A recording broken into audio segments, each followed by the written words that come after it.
Hello, this video will be part 2 in regards to the US Supreme Court building, part of a series within a series about the Hermetic Code and how Washington D.C., the plan of the city, the buildings themselves, all contain a very important, a very ancient and a hidden code which goes against the common worldview, but built the Hermetic Code, especially built around the 7 liberal arts, especially the Quadrivium, music, astronomy, geometry, and arithmetic.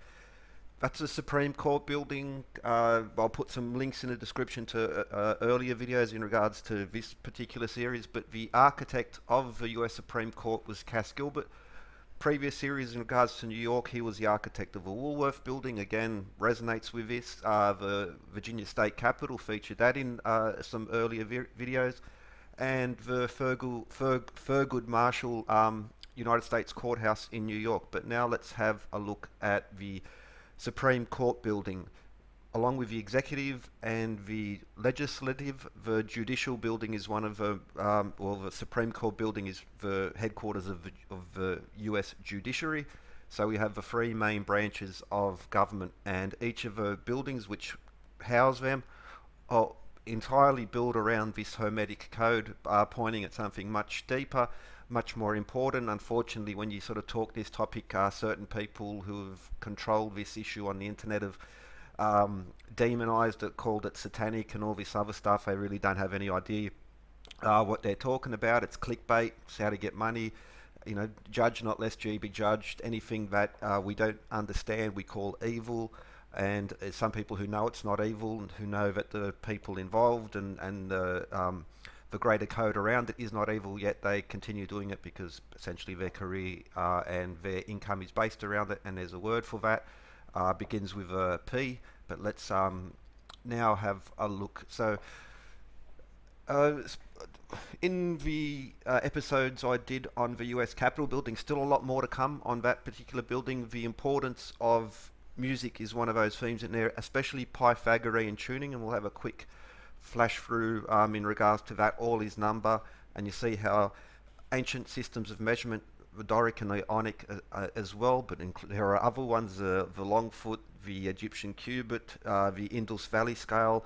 These are very ancient systems of measurement, and they harmonize beautifully with the so-called modern system of imperial, and that brings us to some very lovely musical knowledge. And the Quadrivium, music, geometry, arithmetic, and astronomy. Well, music's one of the most, well, it's hard, like none is more important than the other, but music is something that touches us all. Like whether we listen to it, when we sing, when we hear it, it really is something deep inside us, part of our makeup, and that's why of the Quadrivium, the music is rather special in that way.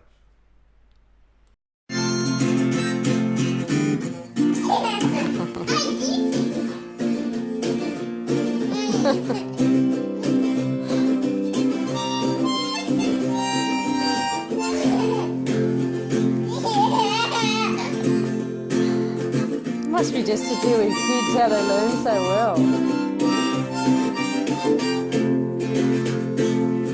Very good, Vincent.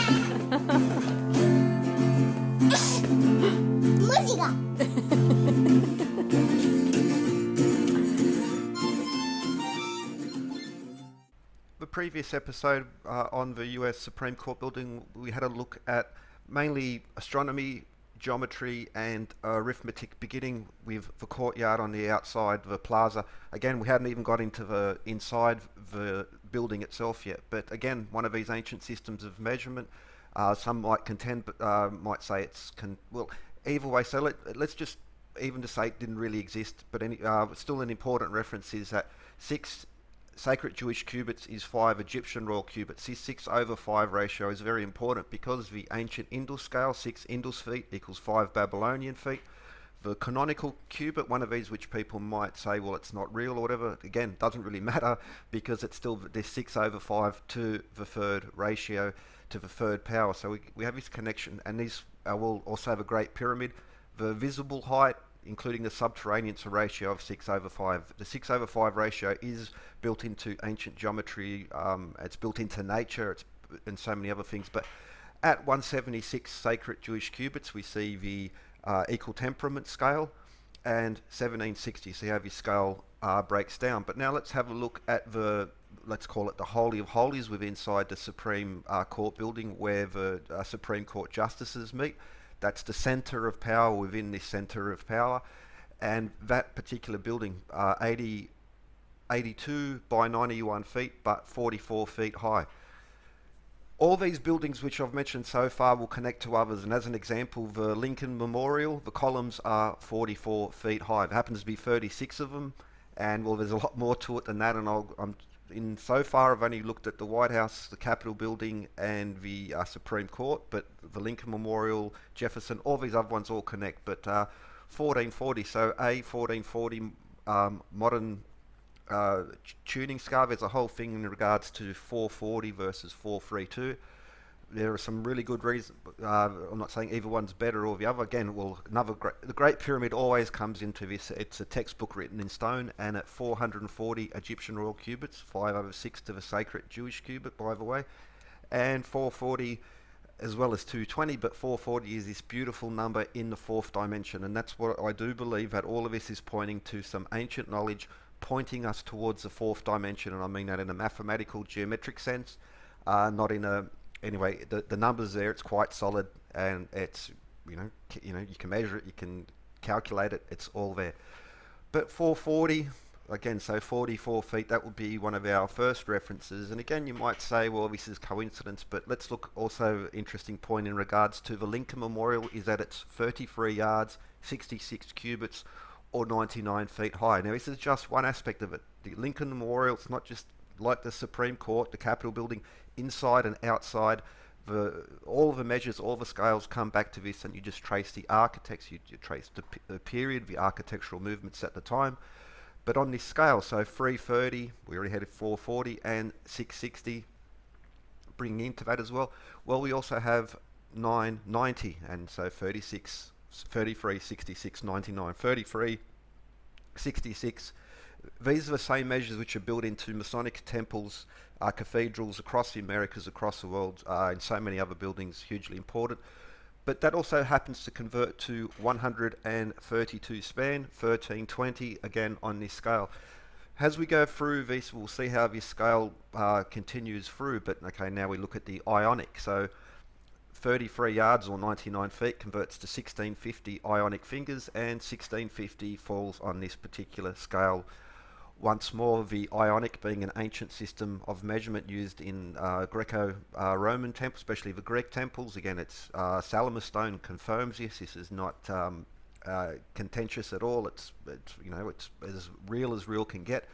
And it just so happens that in this symphony of coincidence, which is capital city architecture, great cathedrals, ancient temples, it always falls back to these points. So 1440, so 44 feet. So now we see the 44 feet, how it converts to these sets of numbers, and that will reinforce what we saw in the Lincoln Memorial already. And again, inside and out, so it's not just one coincidental reference on the outside. We're going to find multiple, it's always multiple references. It reinforces this is the beauty of it, this is the power of it.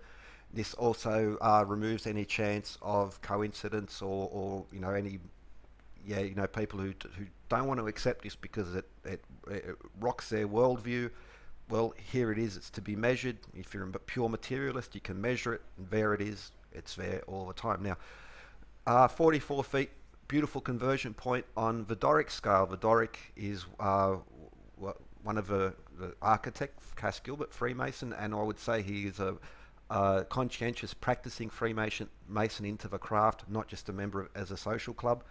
And the Mason tracing boards feature the Doric and Ionic columns. It's also built into the structure of the organisation, and just so happens that Doric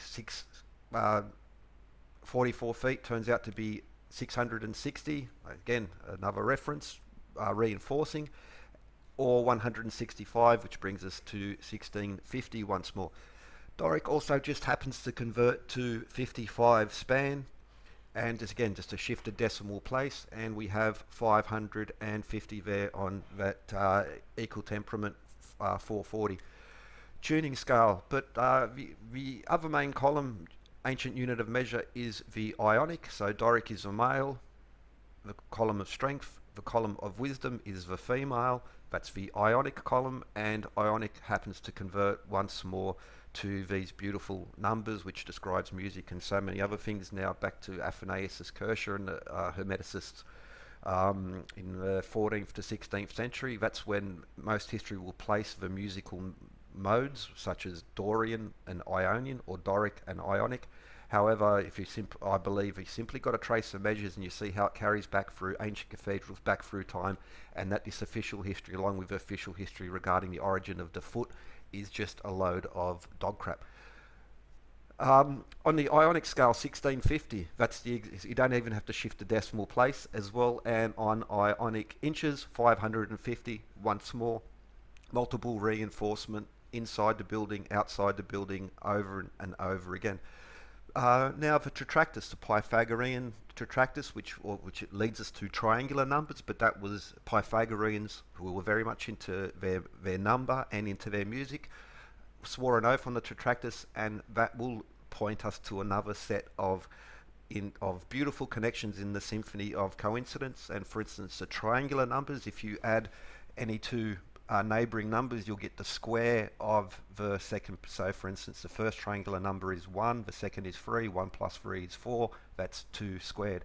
Follow the pattern through. Now, 10th triangular number is 55, the 11th triangular number is 66. 55 plus 66 equals 121, or 11 squared. Which of course, these triangular numbers, very Pythagorean, point us again more reinforcements, but 1210, so that's 121 with a 0, just to shift the decimal place. And we also see references to 11 there as well. And future episodes will go more into this. I'll rehash some of the stuff in regards to fourth dimensional binomial theorems. Very cool, but there's a better way to think of it, because it's infinite and it's fourth dimensional, and it points to some very, very deep ancient knowledge indeed. Here's your lost ancient technology. Unfortunately, in my opinion anyway, they're looking for like Harry Potter type of stuff, but no, there's a very practical, beautiful way to extract this type of knowledge, and that will point you to the deeper levels of let's call it mysticism. I believe I sort of stay away from that, but I think it's to deny it is putting your head in the sand. I just don't follow it myself, but I'm not rejecting it. Because really the point of this is to try and expose it to people who have been like I used to be, basically polluted by the official education system and pushed away from this type of thinking and this beautiful harmonies. Because with these small sets of numbers, so much knowledge emerges. It's just really an awesome tool. It's shameful that the modern education system, they're removing art, they're removing music, and they're in no exaggeration, people such as the Rockefellers and some powers that be, who you can again literally trace the history. They broke up the lodge systems, they broke up the old insurance schemes, and they've brought in this corporate world, which is a wicked thing. And you only have to look at the damage that's been done to both society and to just the environment, and we're on the road to destruction, not just in a intellectual, spiritual sense, but also in a very physical sense. And it is the people who especially around the World War I period, rewrote everything, the education system especially. But here, there's a beauty in this. It's a beautiful system. As Rudyard Kipling said, if history was told in the form of stories, it would never be forgotten. However, they've changed, new math and the new history, and this focus on social science, airy-fairy stuff. We've broken. The system's broken. It needs to be fixed. We've got to get back to the 7 liberal arts. We've got to get back to harmonics. We've got to get back to this is a much superior way of thinking to the modern scale, and you can just again you see who's the rock star mathematicians, astronomers who get promoted by the likes of the BBC and etc. And you can see that they have a very, very clear agenda. Not it's you know it's not it's, they don't even hide it, and the agenda is basically to push metric and these series of decimal points which have no meaning. And anyone who suggests anything about this, like a very lovely, a very beautiful, a very efficient system of education, of learning, it gets pushed down. It's been suppressed, and shame on them. We need to break free from this. This is more than just about architecture and numbers. This is about humanity's future and about our independence and our freedom from the powers that be. Anyway, so with all of that, hope you enjoyed and have a good one. Still a lot more yet to come.